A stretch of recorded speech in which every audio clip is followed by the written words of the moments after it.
a global outcry against the atrocities in Gaza, echoing from American campuses to streets around the world. Our students, the voices of tomorrow, are leading the charge for justice. Yet, instead of support, they face crackdowns and brutality. In New York, at Columbia University and New York University, the protests were met with force. At the University of Virginia, the students were dispersed with chemical sprays.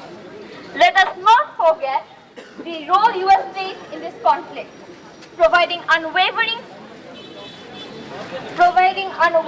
support to the Israeli military.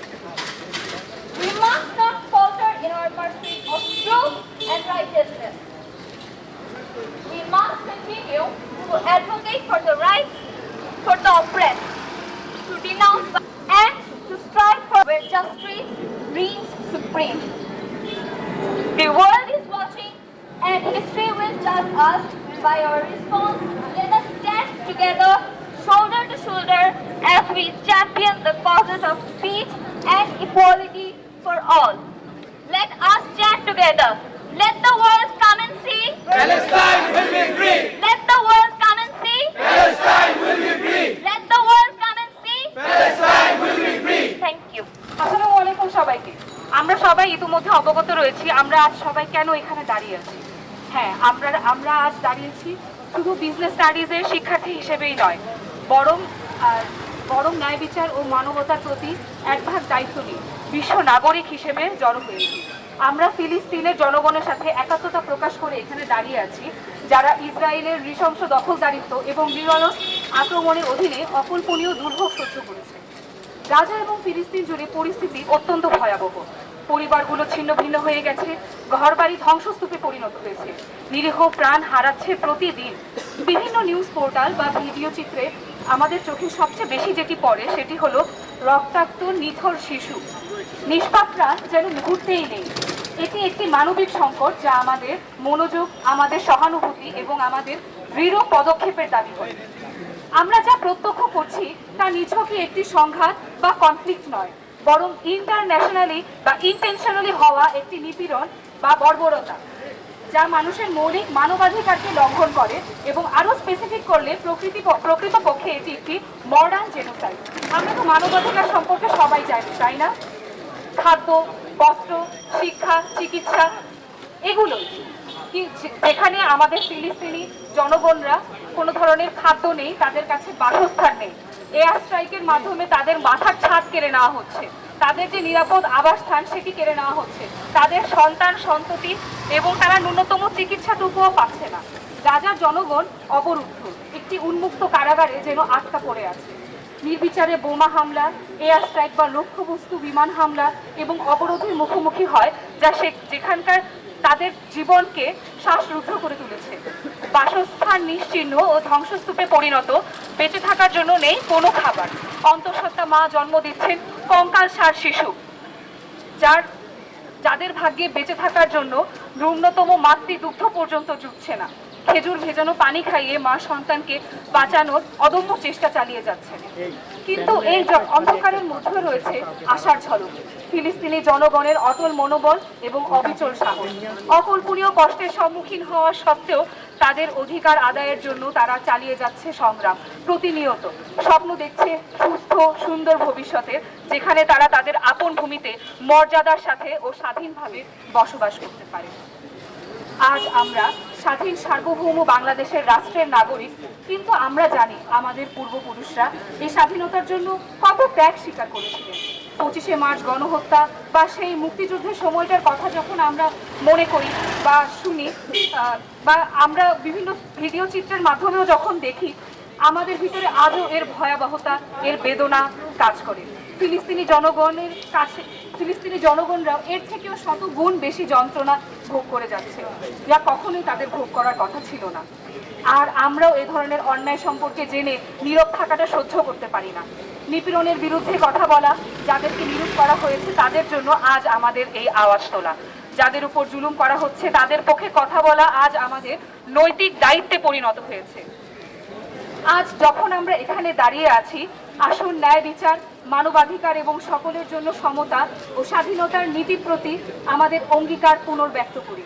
আসুন আমরা ফিলিস্তিনি জনগণকে তাদের সংগ্রামে, তাদের ঘরে ফিরে যাওয়ার অধিকারের জন্য, দীর্ঘদিন ধরে তাদের জমি জর্জরিত দখলদারিত্বের জন্য অবসানের জন্য তাদের সমর্থন করার অঙ্গীকার করি।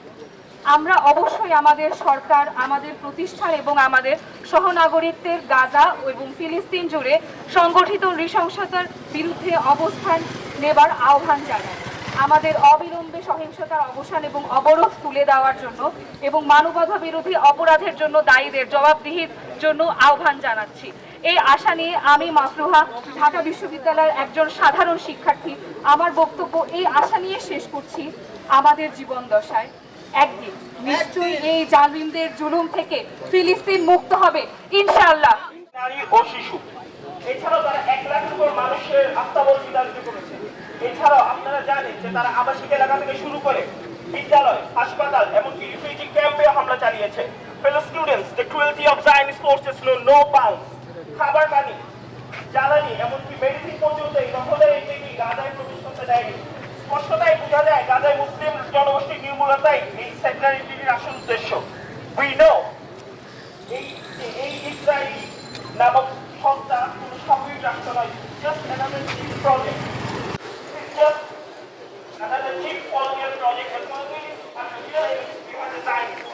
My dear friends, the illegal entity of Israel is nothing but a small child of the Western European powers, survival from the of the Western God. We know Israeli নামক সংস্থা কোনো স্বাভাবিক রাষ্ট্র নয়, শুধু ফিলিস্তিন নয় বরং পুরো বিশ্বের প্রকৃত শত্রু এই স্বার্থবাদী western evil. That's why when we see the students around the world protesting, they are protesting against the colonialism and the Western world. এবং এই সেন্ট্রাল এন্টিটির বিরুদ্ধে তারা কথা বলার জন্য আমেরিকা তাদের নিজেদের জনগণের সঙ্গে চড়াও হয়েছে। Dear friends, at the same from Columbia University to Dhaka University, we students are demanding an end to this Western world order and this occupation. At the same time, we have noticed that global awakening since this genocide began. There is no alternative other than unity. We are united as humans. We are united as humans, and this is for humanity. We are now unified for unification. End colonialism, end the occupation, liberate Palestine, and liberate the oppressed. Thank you.